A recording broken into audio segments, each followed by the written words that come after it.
Natural hair colour కోసం చూస్తున్నారా? అయితే Anoos henna and black expert వాడండి. నమస్తే రమగారు. నమస్తే జయ. రమగారు, మోకాళ్ళ నొప్పులండి. ఎంత ఇబ్బందులు పడి ఎంతమందితో మాట్లాడినా నేను చాలా వరకు చెప్తున్నారండి. మోకాళ్ళ నొప్పులు, మోకాళ్ళలో గుజ్జు జరిగిపోయింది, లేకపోతే బోనికి మధ్య గ్యాప్ వచ్చేసింది, మెట్లు ఎక్కొద్దు, కింద కూర్చోవద్దు, లేకొద్దు, అసలు ఎంత మందో. అయితే నిన్న పచ్చడి పట్టాం. నేను లేననుకోండి, ఇంట్లో అమ్మ వాళ్ళు, పిన్ని వాళ్ళు వీళ్ళందరూ ఉన్నారు.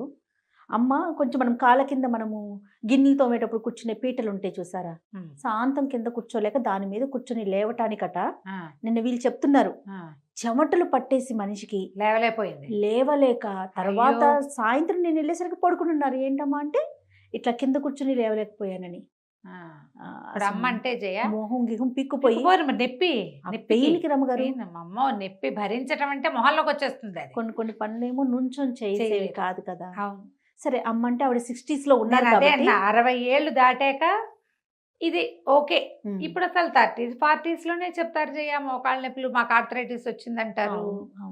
ఏమిటో మన లివింగ్ స్టైల్లోనే ఇలా తేడా వచ్చేసేమో, లివింగ్ స్టైలే అని అనిపిస్తుంది. ఆఫ్టర్ కోవిడ్ చాలా ఇష్యూస్ వింటున్నామండి. అది కూడా కనపడుతుంది. చాలా ఇష్యూస్ వింటాము. ఇంకా నాకంటే ఎక్కువ వింటావు జనాలు. అవునండి, భయంతో చచ్చిపోతున్నాను. రాత్రి ఏదో ఆవ నూనె రాస్తే తగ్గుతుంది అని చెప్తే ఆవ నూనె కాసేపు రుద్దాము. ఏం తగ్గుతుంది అంటే నేను పైన నూనె రాస్తాం అనుకో, ఏమేమి రాసుకోవచ్చు మనం. నేను చెప్తాను, నాకు దగ్గర బోల్డ్ అని నూనెలు తెలుసు నాకు. అవునా? ఆవ నూనె రాసుకుంటాం. నారాయణ తైలం అని దొరుకుతుంది మనకు ఆయుర్వేదిక్ షాపుల్లో. నారాయణ తైలం, మహానారాయణ తైలం అని ఉంటుంది. అది తాత్కాలికంగా ఒక 5-6 రోజుల పాటు నొప్పి తగ్గిపోతుంది. సూపర్ఫిషియల్గా రాసినా లోపలికి వెళ్ళి తగ్గిపోతుంది. కానీ లోపల క్యూర్ అది చేయదు. ఇదే కాదు, వాము తైలం చేసుకుంటారు అక్కయ్య వాళ్ళు. వాముని నానబెట్టి తైలం పోసి వామే. అబ్బో, అదెవరో ఆయుర్వేద వైద్యులు ఎన్నేళ్ల నాడో టీవీలో చెప్పింది.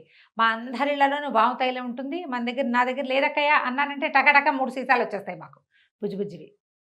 ఆ వాము తైలాన్ని కొంచెం వెచ్చబెట్టి రాస్తే చాలా పెయిన్ రిలీవ్ అవుతుంది. అవునండి, భలే బాగా. రమ్మగారు ఒకసారి చెప్పండి, నాకు అంత క్లియర్ గా తెలియదు.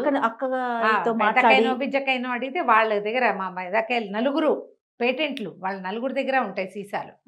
ఇంట్లో ఎవరు వచ్చినా నొప్పులు, కింద పడిపోతారు, పిల్లలు వచ్చి వెళ్తున్నా ఒక చిన్న సీసా, చిన్న బాటిల్స్ జాగ్రత్త పెట్టుకుంటారు, వాటి కోసం పోసి ఇస్తారు. పెయిన్ రిలీవ్ అవ్వడానికి చాలా బాగా పనిచేస్తుంది. ఇవి కాకుండా మనం ఏం చెప్పాం, ఆవ నూనె, మహానారాయణ తైలం, వాము తైలం, ఇది కాకుండా పంచతైలం, 5 రకాల నూనెలు కలుపుతారు. అది కూడా పెయిన్ రిలీవ్ చేస్తుంది. నేనేమంటానంటే, ఇప్పుడు ఈ నూనెలు తాత్కాలిక, నీకు ఈ పూట ఏదో మోకాలు కలుక్కోమంది అనుకో, ఏదో నేల కొట్టుకునో మంచం కొట్టుకునో లేవడం పొజిషన్లో, ఆర్డ్ పొజిషన్లో లేవటం వల్ల ఏ పిల్లాడో పిల్లాన్ని లేవదీసినప్పుడో మోకాల్లో కలుక్కుమంటే తాత్కాలిక నొప్పి తగ్గిపోతుంది. ఇంట్లో చేసుకునేది ఇది మనం చేసేసుకోవచ్చు. ఏదో నూనె రాసుకో, ఏమీ లేవు. కొబ్బరి నూనె కాస్త వెచ్చబెట్టి, లేదా తడి చేతిలో చేయి తడి చేసుకుని ఒక చుక్క కొబ్బరి నూనె ఇట్లా అన్నాం అనుకో, తెల్లగా వస్తుంది. అది రాసుకున్న తాత్కాలికంగా పెయిన్ రిలీవర్గా అవుతుంది. రాత్రి రాసు పడుకుంటే పొద్దుటికి ఒక రవ్వ తేలిగ్గా లేస్తారు. 2-3 రోజులు రాసుకుంటే నొప్పి తగ్గుతుంది. ఇదేంటంటే సూపర్ఫిషియల్గా పైన వచ్చిన తాత్కాలిక నొప్పులు.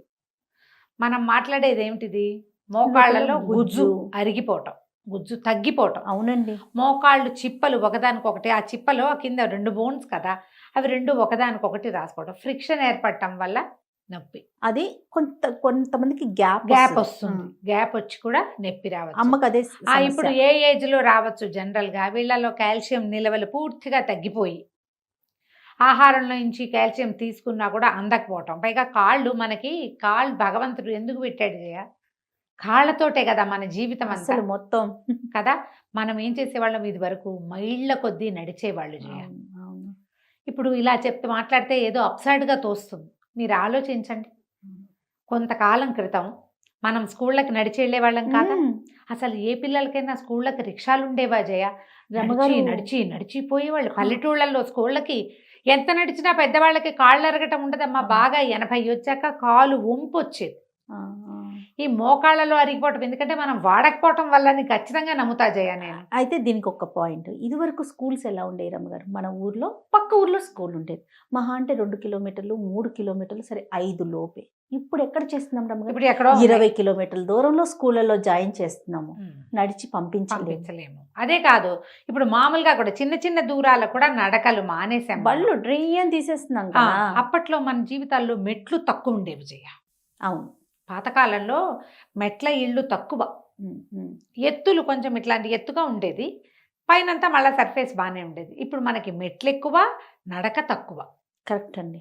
తర్వాత ఈ 40లోనే మోకాళ్ళ నొప్పులు వస్తున్నాయంటే వీళ్ళందరికీ గుజ్జు అయిపోయిందనో బొంకలు అరిగిపోయాయనో చెప్పడానికి వీల్లేదు. వాడకం తక్కువ వల్ల కూడా మోకాళ్ళ నొప్పులు రావచ్చు. అందరికీ కాదు, కొంతమందికి. అందుకని ఎర్లీగానే ఏదైనా బాధ ఏర్పడింది అనుకోండి, ముందే డాక్టర్ దగ్గరికి వెళ్ళి అమ్మ కొంచెం ఎక్సర్సైజ్ చేయండి తగ్గిపోతుంది అంటే ఎక్సర్సైజ్, చిన్న చిన్న ఎక్సర్సైజులు బోల్డ్ అని చెప్తారు. భలే పనిచేస్తాయి రమ్మగారు. ఎప్పుడు అది అమ్మకు కాదు, చిన్న వాళ్ళకి, చిన్న ఏజ్ వాళ్ళకి ఎక్సర్సైజ్. అమ్మకు కూడా ఎక్సర్సైజ్ కొంత పని చేస్తుంది, మందేసుకుంటూ ఎక్సర్సైజ్ చేస్తే. అయితే ఈ గుజ్జు పెరగడానికి చాలా రకాల చిట్కాలు చెప్తారు. ఇప్పుడు మరి ఇంగ్లీష్ డాక్టర్లు ఏం చెప్తున్నారో జయ, కొన్నాళ్ళు పోయాక మోకాలు రీప్లేస్మెంట్లు వచ్చేసినాయి. ఇప్పుడు అందులో స్టీల్ మోకాలు అంటారు, ఇంకేదో మోకాలు అంటారు, ఫారిన్ నుంచి వస్తున్నాయి. అవునవును, రకరకాలు. ఒక మోకాలు జల్లగా ట్రీట్మెంట్లు వచ్చినాయి, ప్రాణా క్లినిక్లు అవి ఇవి చాలా క్లినిక్స్ వచ్చినాయి కదా. సో వీటిని పెయిన్ రిలీవర్సే. అవును, అదేదో మన ఒంట్లో నుంచే బ్లడ్లో నుంచే తీసి అది సీరం ఇంజెక్ట్ చేస్తారని అవి కూడా చేసుకుంటే చేసుకోవచ్చు. అయితే వీటికి ఎక్సర్సైజ్ మస్ట్ అండ్ షుడ్గా మంచం మీద పడుకోగానే చేయటం ప్రాక్టీస్ పెట్టుకోవాలి జయ. అమ్మకి చిన్న చిన్న ఎక్సర్సైజ్లు నా దగ్గర ఉన్నాయి 2-3 రకాలు, నేను పంపించండి. అసలు ఏం పాదాలే, మన పాదంతా పాదాన్ని ముందుకి వెనక్కి, ముందుకి వెనక్కి, మోకాలు బిగించడము వదిలిపెట్టడం. దానివల్ల ఏమవుతుంది, ఆ మజిల్ బాగా కదిలి మజిల్ బలోపేతమై బోన్ని సపోర్ట్ చేస్తుంది. ఇవి చేయొచ్చు, చెయ్యాలి. చేస్తూ ఉంటే కొంచెం బాధలు తక్కువగా ఉంటాయి. మా ఫ్రెండ్ ఒకరినారు జయ, ఆవిడైతే ఎంత నడుస్తారో జయ. కారు ఉంది, మంచి క్యాష్ పార్టీయే. ఆవిడ కూరలకు నడిచి వెళ్తారు, ఏజీ కాలనీకి వాకింగ్కి వెళ్తారు, ఎక్కడికైనా ఈఎస్ఐలో ఏది బస్సు దిగినా ట్రైన్ దిగినా నడిచి వస్తారు. పొరపాటును కూడా ఆటోలు గడి, ఎందుకంటే ఆవిడకి నడకే ఆవిడకి వైద్యంగా చెప్పబడింది. ఎవరికైనా నడకే వైద్యం. అవునవును. ఈ మోకాళ్ళు నొప్పి రాగానే కింద కూర్చోద్దనగానే కిందకు వంగటం మానేస్తాం, వాడటం మానేసి ఇంకా బిగిసిపోతాం. అవునండి, ఇంకా బిగిసిపోతుంది. కరెక్ట్ అండి కదా. కాబట్టి మనం నొప్పి తరహా ఏమిటి అనేది ముందు డాక్టర్ని చూడటం, ఏం చేయాలో విని కనుక్కుని అవన్నీ చేసుకుంటూ కొన్ని చిట్కా వైద్యాలు కూడా మీరు పాటించవచ్చు. గుజ్జు పెరగటానికి అంటే మనం ఇద్దరం డాక్టర్స్ కాదు, అదేలే, కాకపోయినా ఇంటి వైద్యాలు కొన్ని ఉంటాయి కదా పెద్దవాళ్ళు చెప్పేవి, పురాతన కాలం నుంచి వస్తున్నవి. అదే ఈ చింతగింజల పొడి ఒకటి చెప్తారు జయ. చింతగింజలు ఉంటాయి కదా. అవును. ఆ చింతగింజల్ని బాగా దోరగా వేయించి పొడి చేస్తారు. ఆ పొడిని తీసుకుంటారు, నీళ్ళల్లో కలిపి తాగుతారు. నీళ్ళలో కలిపి తాగేసేయచ్చు. అదేం పెద్ద ఇదిగా ఏం ఉండదు, చేదుగా ఉండదు. ఏదో చిన్న చిరుచేదా వగరు ఉంటుంది, చాలా చిన్నది. అదేం పెద్ద తెలిసేంత కాదు. చిన్న పొడి వేసుకుని నీళ్ళు తాగేసేయచ్చు, పాలు తాగొచ్చు. చింతగింజల పొడి చాలా బాగా పనిచేస్తుంది అని చెప్తారు. ఓకే, నువ్వు వినలేదా చింతగింజలు? విన్నాను, కానీ నేను మోకాల నొప్పులు కనుక్కోలేదు. మోకాళ్ళ నొప్పులు, కీళ్ళ నొప్పులు అన్నిటికీ కూడా చింతగింజలు. మామూలుగా చింతపండు ఎక్కువ తీసుకుంటే కీళ్ళవాత వస్తుందని చెప్తారు పెద్దవాళ్ళు, కానీ గింజల పొడి మాత్రం దీనికి ఉపయోగపడుతుంది. అయితే అమ్మ వాళ్ళు మా పెద్దకాయ ఇప్పుడు ఎప్పటి సంగతో చెప్తున్నా నేను, ఈ మన గోందు ఉంటుంది తినే గమ్ము, అవును, తుమ్మ జిగురు, అవును, ఆ జిగురు తీసుకునేవాళ్ళు. జిగురుని ఏంటంటే అవి చిన్న చిన్న కాయలుగా ఏమంటారు, మన పలుకులుగా ఉంటాయి. అవును, మన కండసారి చక్కెర పలుకులు ఉంటాయి చూడు, అట్లా పలుకుల్లాగా ఉంటాయి. తాటి బెల్లం అవి ఎట్లా పలుకులు ఉంటాయి, అట్లా వీటిని తెచ్చి ఒక చుక్క నెయ్యి వేసి వేయిస్తారు. వేయిస్తే అవి ఇట్లా ఉబ్బుతాయి, కరకరలాడుతూ అవుతాయి. కొంచెం చల్లారనిచ్చి గ్రైండ్ చేసేసి అంత నెయ్యి పోయక్కర్లా, అంత నెయ్యి వేస్తే చాలు. ఎత్తు పంచదార కలుపుకుంటారు, అదే పటిక బెల్లం పొడి కలుపుకుంటారు. అది 1/4 కిలో జిగురు ఉందనుకో, 1/4 కిలో పటిక బెల్లం 2 కలిపి గ్రైండ్ చేసేసి పొడి చేసి పెట్టుకునేవారు. చిన్న గ్లాసు పాలతో వేసుకునేది అమ్మ మా ఇంటికి వచ్చినప్పుడల్లా. ఆ డబ్బా తెచ్చుకునేవారు. మెట్లు దిగటానికి అది అవస్థగా ఉంది, ఇది పనిచేస్తుందిట అని. ఓకే, మా అమ్మ ఎప్పుడు వేసుకోవటమే. అప్పుడు చికెన్ గున్యా వచ్చింది, చికెన్ గున్యా గుర్తుందా? అప్పుడంతా మోకాళ్ళ నొప్పులు కదా. నాకు చికెన్ గున్యా వచ్చినా 3 రోజుల్లో తగ్గిపోయి, హోమియోపతిలో 3rd డే తగ్గిపోతుంది. ఓకే, నువ్వు చికెన్ గున్యా కానీ డెంగ్యూ కానీ మా వైరల్ పరిసరాల్లో ఫీవర్స్. లేవు వైరల్ ఫీవర్స్ భలే తగ్గుతాయి హోమియోలో 3 డేసే చేయాలి. అవును. 4వ రోజుకి నార్మల్ అయిపోతారు. చికెన్ గున్యా అసలు డెంగ్యూతో చచ్చిపోయారు జనాలు. అవునండి. మా క్లినిక్ లో వేల మంది సర్వైవ్ అయ్యారు. 5-6 రోజుల్లో నార్మల్ ఆ, అయిపోతారు. ఆ. అయితే ఈ చికెన్ గున్యా వచ్చినప్పుడు నాకు అన్ని నొప్పులు వచ్చినాయి. 3వ రోజు పొద్దుటికి తగ్గిపోయినాయి. మోకాల్లో ఒక కార్నర్ లో ఒక రకమైన నొప్పి. అది కూడా ఏంటంటే ఎక్కువ దూరం నడిచినప్పుడు అక్కడేంటో పొడుస్తున్నట్టుగా ఉండేది. ఓకే. ఇంటికి వచ్చాక మర్చిపోయేదాన్ని చెప్పడం, వాక్లో నాకు నొప్పెట్టింది అని. మా అమ్మ వచ్చినప్పుడు ఒకసారి అంటే ఈ పొడి వేసుకొని 4 రోజులు నేను ఉన్న నాళ్ళు అంటే ఎలా పోయింది అది దాంతోటి ఆ జిగురుతో, ఆ జిగురుతోటి, జిగురు పొడితోటి. ఇదొకటి చాలా బాగా పనిచేస్తుంది. తర్వాత ఈ మన పారిజాతం ఆకుల కషాయం ఒకటి తీసుకుంటారు మోకాళ్ళ నొప్పులకి. అది జిగురు పెరుగుతుందని అనలేదు కానీ మా ఫ్రెండ్ మాధురి గారని ఆవిడ మోకాళ్ళ పెద్ద కొంచెం కాలు బాధే పాపం ఆవిడకి. ఓకే. కానీ ఆవిడ పారిజాతం ఆకుల కషాయం తాగాక ఒక 21 రోజులు తాగాక ఆవిడ కేదార్నాథ్ బద్రీనాథ్ వెళ్ళొచ్చారు జయ. 6-7 ఏళ్ల నాడు ట్రిప్ శుభ్రంగా చేశాను నేనని చెప్పారు. అబ్బా, అది పనిచేస్తుంది. జస్ట్ కషాయం తీసుకోవటం. కషాయం వీటి కషాయమే ఏమంటారు, పారిజాతం ఆకులు కోసుకొని శుభ్రంగా ఆకులు కడిగేసి ఒక 5-6 ఆకులు ఒక గ్లాసెడ్ నీళ్ళలో వేసి కొంచెం బాగా మరగనిస్తే రంగు మారిపోతుంది. అవునవును. ఎవ్రీడే ఆ కషాయం తీసుకున్నారు ఆవిడ. పెయిన్ తగ్గిందట, శుభ్రంగా నడవగలిగారు. ఆవిడ చెప్పిందే ఇది. ఓకే. ఎన్నేళ్ల నాడో. అయితే ఇటీవల మనకి ఆయుర్వేద వైద్యులు చాలా మంది చెప్తున్నారు ఏంటంటే బెండకాయ జిగురు. ఒక బెండకాయ తీసుకోవటం, కొంచెం శుభ్రంగా కడిగేసి దాంట్లో నిలువుగా కట్ చేసి ఒక గ్లాసులో వేయటం. ఆ బెండకాయలో ఉన్న అంతా నానిపోతుంది కదా, ఆ జిగురు తీసుకుంటే మోకాళ్ళల్లో ఉన్న జిగురు పెరుగుతుంది అని. అవును. నేను మొన్న ఢిల్లీ వెళ్ళాక రమ్మగారు అన్నయ్య వాళ్ళ ఇంటికి వెళ్ళాను అనమాట. జగన్ అన్నయ్య అంటాను కదా. అన్నయ్య నైట్ గ్లాస్లో ఇట్లా బెండకాయ కట్ చేసి నానబెట్టించారు. ఎందుకన్నయ్య అంటే మోకాళ్ళ నొప్పులు భలే తగ్గుతున్నాయి చెల్లి, డయాబెటీస్ కూడా కంట్రోల్లో ఉంటుంది అంట రమ్మగారు. డయాబెటీస్ కూడా కంట్రోల్లో ఈ బెండకాయ జిగురు నీళ్ళు. కానీ బాగా జిగురుగా వాటర్ అట్లా మనం తీసుకోవడం అంటే ఇప్పుడు చూడు చాలా మంది అలోవెరా జ్యూస్ తీసుకుంటారు, ఉసిరికాయ ప్రతిరోజు పొద్దున్న ఉసిరికాయ జ్యూస్ తీసుకునే వాళ్ళు ఉన్నారు. అలా తీసుకుని ఇది కూడా అంతే, కషాయాలు తాగలా మనం ఆ మధ్య. అదే చెప్పారు, చేదువి. రోగం తగ్గాలంటే నోటికి రుచి ఉండదే చెల్లి, తాగాల్సిందే అని అన్నయ్య అన్నారు. కానీ భలే పనిచేస్తుంది అంటండి బెండకాయ వరకు ఆయన చెప్పిన మాట. ఇప్పుడు ఇవన్నీ కూడా అందరికీ అన్నీ పనిచేస్తాయని చెప్పలేం, కొంతమందికి కొన్ని పని చేయొచ్చు. మా అక్కయ్య వాళ్ళ ఇంటికి ఎవరో ఒక వంట ఆవిడ వచ్చారట. ఆవిడ చెప్పింది ఏంటంటే చింతగింజలు పొడి చేసుకోవాలా, శుభ్రంగా వేయించేసి బాగా వేయించి పెట్టుకున్నారట. మధ్యాహ్నం భోజనం అవగానే 2 గింజలు నోట్లో వేసుకుంటారట ఆవిడ. ఓకే.